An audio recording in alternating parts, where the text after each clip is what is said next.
Assalomu alaykum. Xalqaro maydondagi muhim voqealar tafsiloti bilan Washingtondan men Shohruh Hamro.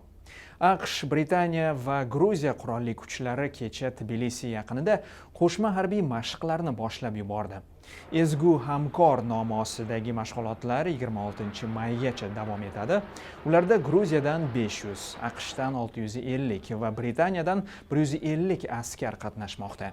Rossiya nazarida bu Kavkaz mintaqasini beqarorlashtirishga qaratilgan provokatsiyadir. Tashqi ishlar vazirligi bayonotida AQSh va Britaniya poligonga olib kelgan tanklar va jangovar mashinalarga ishora qilinadi. Rossiya bilan urushni boshdan kechirgan Gruziya bir kun kelib NATO alyansiga qo'shilishini bildirgan. Germaniya, Fransiya, Rossiya va Ukraina tashqi ishlar vazirlari Donbass mintaqasida xavfsizlikni yaxshilashga kelishib oldi. Ammo siyosiy jarayonda oldinga siljish yo'q. Ukrainaning bu qismini ma'lumki Rossiya parast bo'lginchilar nazorat qiladi. Iyul oxirida Yevropaning Rossiyaga qo'ygan sanksiyalari uzaytirilishi yoki bekor qilinishi kerak.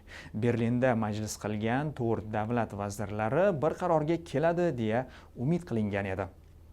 Xavfsizlikni yaxshilash bobida progress bor, lekin siyosiy jarayon to'xtab qolgan deya bayon qildi Germaniya tashqi ishlar vaziri Frank-Walter Steinmeier.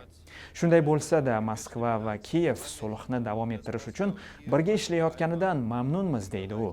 Ukraina hukumati va separatistlar sulh kelishuvini 2015-yilda imzolagan edi. Steinmeierga ko'ra, uning asosiy shartlari bajarilganicha yo'q.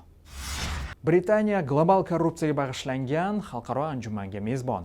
Yaqinda jahonning eng mashhur va boy kishilari mol dunyosini offshore banklarda saqlayotgani haqidagi hujjatlar fosh etilgan edi.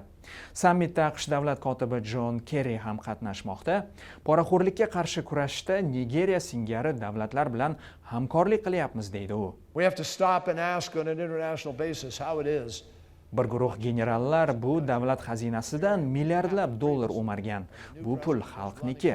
Maktablar qurishga, sog'liqni saqlashga, Nigeriya infratuzilmasini tiklashga sarflanishi kerak edi, dedi AQSh bosh diplomati.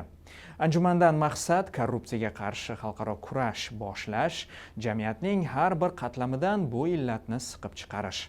Ammo AQSh va Britaniya kabi boy davlatlarning o'zi ham moliya tizimini isloh qilishi kerak deydi sharhlovchilar. Braziliya Senati prezident Dilma Rousseffni byudjet qonunlarini buzganlikda ayblab, uni ishdan chetlatish uchun ovoz berdi. Davlat rahbari impichment jarayonini to'xtating deya Oliy sudga murojaat qilgan edi, ammo talab qondirilmadi. Uning o'rniga vitse-prezident Michel Temer vaqtincha rahbar etib tayinlandi. Braziliya senatorlari uzoq muhokamadan so'ng impichment uchun ovoz berdi. Prezident Rousseff buni davlat to'ntarishi deya ta'riflamoqda. Uning tarafdorlari parlament qarshisida politsiya bilan to'qnashdi. Rousseff korrupsiya ayblovi bilan sudga tortilishi va mahkama 6 oy davom etishi mumkin. 2014-yilgi saylov kampaniyasida Braziliya rahbari davlat banklaridan qarz olib, byudjet kamomadini yopganlikda ayblanmoqda. AQSh fazo tadqiqotlari agentligi NASA Quyosh sistemasidan tashqarida o'z yulduzi atrofida aylanayotgan qariyb 1300 yangi sayyorani aniqladi. Shulardan 9tasi hayot uchun yaroqli bo'lishi mumkin. 2009-yilda uchirilgan Kepler teleskopi planetar sistemalarni izlash bilan band. Hozirgacha sayyora deb taxmin qilingan 4300 fazoviy jismdan 1284 tasi shunday ta'rifga mos deb topildi. NASA olimlariga ko'ra, ushbu ma'lumotlar koinotda yana qayerda hayot bor yo'qligini aniqlash uchun nihoyatda ahamiyatli. Tadqiqotchilarni nafaqat hajmi va tuzilishi jihatdan Yerga o'xshash sayyoralar, balki ularda suv va o'simlik dunyosi bor yo'qligi ham qiziqtiradi. Kundalik xabarlarni internetdagi sahifamizda kuzatib boring, amerikaovozi.com. YouTube'dagi kanalimiz, Facebook va Odnoklassnikidagi sahifalarimiz ham boy ma'lumot manbai. Hozircha xayr, Washingtondan men Shohruh Hamro. Salomat bo'ling.